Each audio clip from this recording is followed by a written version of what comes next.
Julian has not been on your land. Stop and desist doing any work on it. Stop walking across it. And what's more, we collectively, because we've got joint land where there's this poison on it, need to get together and get rid of this darn thing. Where is there evidence of that? I've never given a formal notice of Thank you. need to stop mowing it. What's the other 2,000?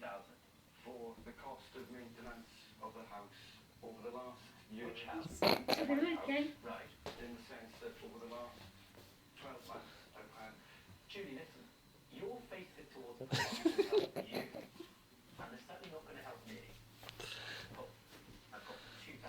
Another 1,000 for this maintenance for the house, which is my why do you say Julie is culpable and liable for that amount of money? I put the house on the market last September.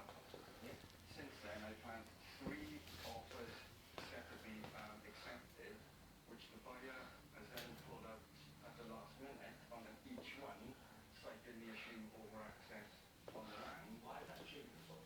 Because she deliberately blocking access, so the buyer has pulled out. Where their solicitors have advised them that there's an ongoing dispute with the access. Okay. That's the £1,000. That's up to 3,000 now. And what's the other £1,000?